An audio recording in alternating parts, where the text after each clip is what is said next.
And my contention is that Paul is saying not all who are descended from the natural ethnic people of Israel belong to spiritual Israel.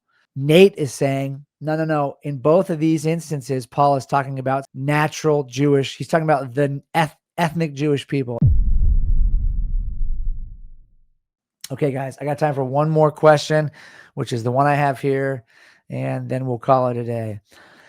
This question comes from Nate, who says, and this is a question about the last live stream I did on Romans 9 through 11. I went through Romans 9, and this coming Wednesday, I'll go through 10 and then 11 after that.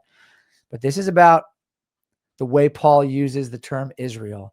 And I let Nate's question jump ahead so that I could answer it while we're in the middle of this series on Romans 9 through 11. Nate says, in your last live stream, you said that in Romans 9:6, Paul uses the term Israel in two different ways. I'm not sure I agree. Who's to say he's not using it in the same way in both instances? If not all of Abraham's children were counted as offspring, why couldn't the same case be made for Jacob? I believe there will be a Jewish revival in the last days. Okay, so great question. I believe the reason Nate threw in this last statement about a Jewish revival, I believe there will be a Jewish revival in the last days, is because the last thing that Paul says toward the end of Romans 11 is, in this way, all Israel will be saved. And what Nate is saying is that Paul is referring to physical, natural Israel, so Jewish people, in both instances, in literal ways. So what he's saying is, Paul says, I don't want you to be ignorant of this mystery. A partial hardening has come upon Israel, and in this way, all Israel will be saved. When people believe that Paul is speaking literally in Romans 11:26 about physical, national, ethnic Israel being saved, they usually correlate that with a Jewish revival in the last days. If you've been listening long enough, you know this mode of interpretation is really comes from dispensationalism, and this idea that in the end times, there's going to be all sorts of things happening on the earth, a tribulation that we read about in Daniel, and there's going to be people falling away, and then there's going to be this great Jewish revival in the last days.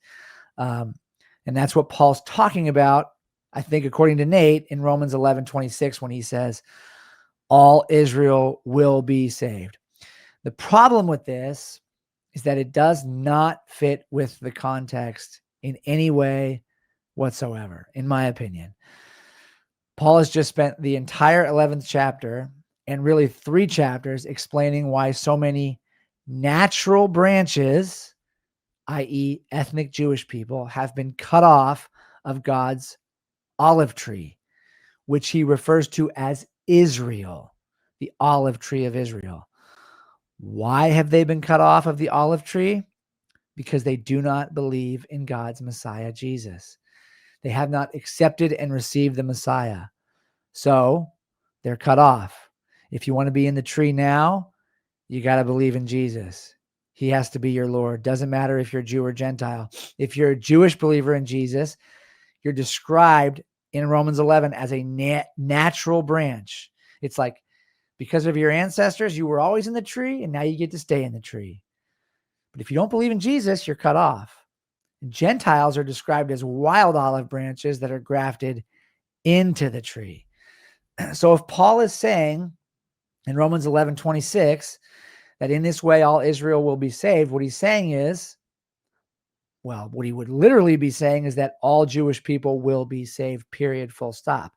But since that doesn't sit well with most people for obvious reasons, they say this is a reference to a Jewish revival that will take place in the end times in the last days. And this is usually taught alongside passages like Zechariah 12-14. I, in the past, have attributed Zechariah 12-14 to a last days Jewish revival ignorantly.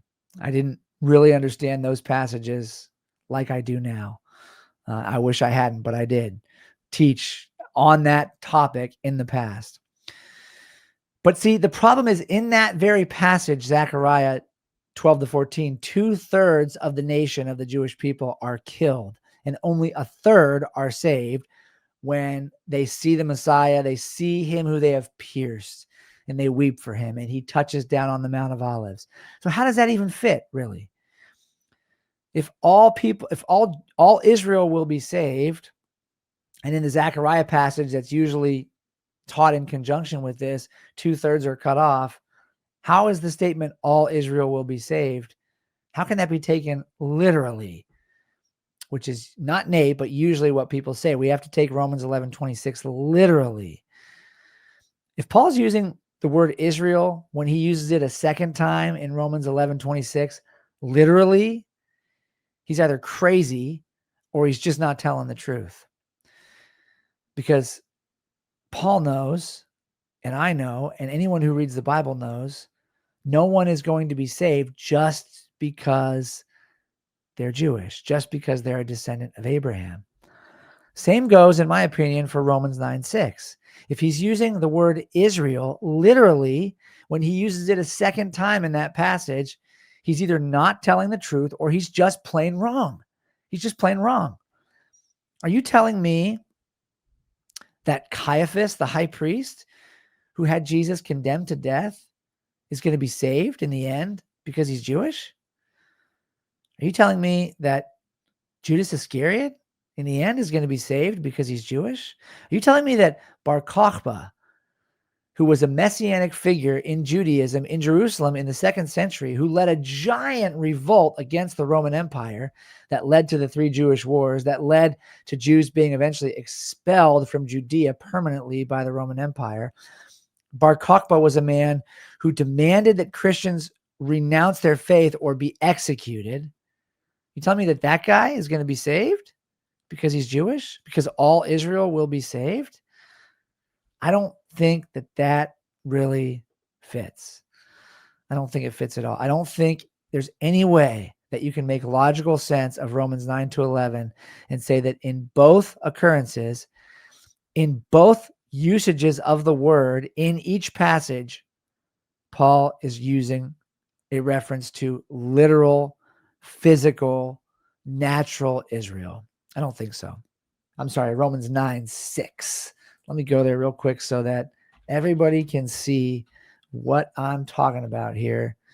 Just to recap, I went over this entire chapter 2 Wednesdays ago, but Paul at the beginning talks about how he wishes the Jewish people could all be saved. He would cut himself off from Christ if it meant they would come to faith in Christ. And he asked the question, does the fact that Jewish people are being cut off of the tree mean that God's promises have failed? And then he says in verse 6, but it is not as though the word of God has failed, for not all who are descended from Israel belong to Israel. And my contention is that Paul is saying not all who are descended from the natural ethnic people of Israel belong to spiritual Israel, which is a way that this word is used in the New Testament on several different occasions. Paul talks about the Israel of God in the book of Galatians. Nate is saying, no. In both of these instances, Paul is talking about specific natural Jewish. He's talking about the ethnic Jewish people. And he says, who's to say he's not using it in the same way in both instances? If not all Abraham's children are counted as offspring, why couldn't the same case be made for Jacob? The next thing Paul says in Romans 9:7 is not all are children of Abraham because they are his offspring. And my contention is that he's using 2 different analogies to make the same sort of point.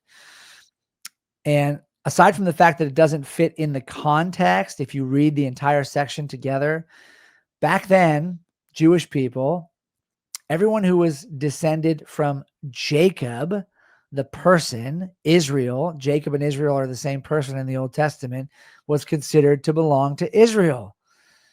That's who the Jewish people believed they were. They were, yes, the sons of Abraham, but specifically, they were the descendants of Jacob.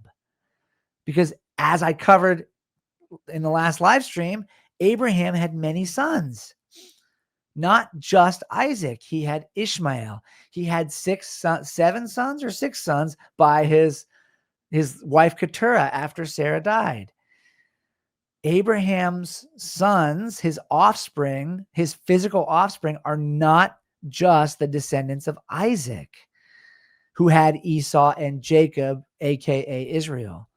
Abraham had many other sons and many other descendants, but the spiritual offspring were counted through Isaac, and then they were counted not through Esau, but through Jacob. And it was the sons of Jacob who became the 12 tribes of Israel. So back then, in Second Temple Judaism, in the first century when Paul was writing, and this goes for Paul, goes for any of Jesus's disciples, it goes for any Jewish person back then, they considered themselves to be the sons of Jacob, period. Were there other sons of Abraham running around? Well, yeah, sure. There were other sons of Abraham because there were tons of people that could trace their lineage back to Abraham. The Edomites, for one, could trace their lineage back to Abraham through Esau. The sons of Ishmael could trace their lineage back to Abraham through Ishmael, Abraham's son, through Hagar. But Jacob was where it got specific. Even the Samaritans, during Jesus's day and during Paul's day, during the Second Temple period, that's the time period in which Jesus lived and the New Testament was written. It's the time when the second temple, the second big glorious temple, was around on planet Earth. It was in Jerusalem. Herod had it rebuilt, and all the Jewish people came and did what they did there. I mean, this is when I say the Second Temple period, just so you know, I'm referring to the generation, the sort of 100 years before and after Jesus's life. That time period is referred to as the Second Temple period. And when we talk about the Second Temple period, we're talking about the language, the culture, the thoughts of Jewish people at that time back then. Back then, even the Samaritans were not considered by Jewish people to be descendants of Jacob or Israel, even though the Samaritans were brought back by the Assyrians and planted in Judea. Well, who did the Assyrians take captive away from Judea? The 10 northern tribes, if you go back into the Old Testament. But what the Assyrians would do was take people from one land they conquered, mix them together with a bunch of other people from other lands they'd conquered, and then send some people back to this place and others back to that place so that no uprisings could occur. They mixed everybody together. Paul did not think that Samaritans were sons of Jacob or Israelites. I'm almost positive of that. I've never seen a source that is contending for the idea that Paul or any Jewish person living then considered Samaritans to be sons of Jacob or true Israelites. So what he's doing in the passage is saying, in the same way that not all sons of Abraham are counted as his offspring, in that same exact way, not all ethnic Jewish people are considered a part of the real Israel, the true Israel, the Israel of God. He says, not all who are descended from Israel belong to Israel. If he literally means not all of Jacob's descendants are part of the Jewish nation, if he's saying that, he's saying something that would have been completely foreign to any Jewish person living at the time. Completely foreign. Like, what are you talking about? Not all of Jacob's descendants are part of the Jewish nation. We are Jacob's descendants. That's who we are. We're the Jews. We're the Israelites. We're the sons of Jacob. That's who we are. That wouldn't have made any sense. And furthermore, the context tells us this much. He goes on to clarify precisely what he means in verse 8. When he says that this means, let me scroll up here. What does he mean by these two analogies that he's comparing? This means that it is not the children of the flesh who are the children of God, but the children of the promise are counted as offspring. That's exactly what he means. And who are the children of promise that he's referring to? What does he mean? Well, you don't have to get very far in the passage to see exactly who he's talking about. He's talking about the fact that Gentiles have now been made to be a part of Israel, spiritual Israel. This is what it says in verse 30.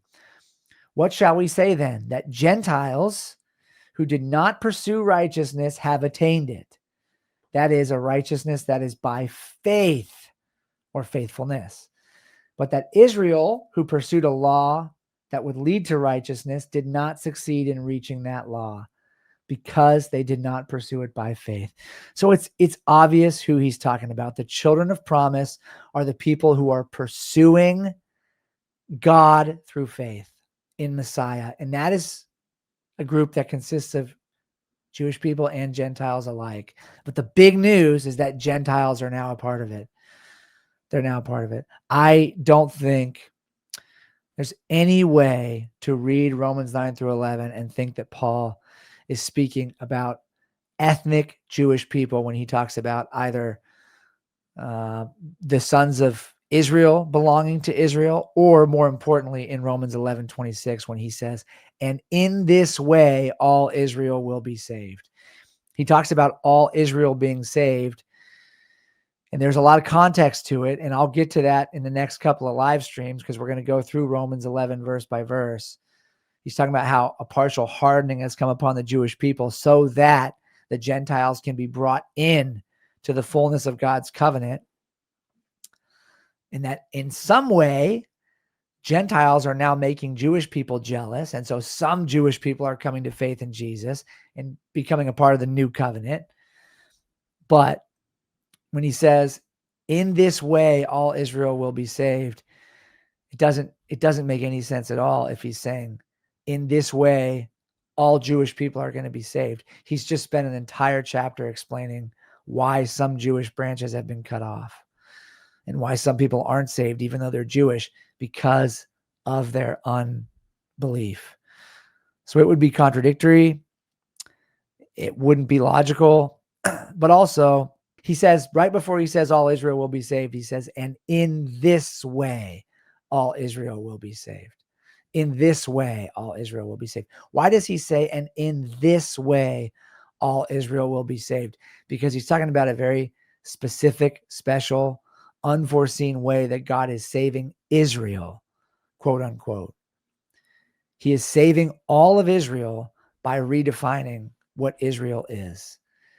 Israel are the people who put their faith in Jesus, who make him Lord, and who live lives of faithfulness to him and faithfulness to God through him.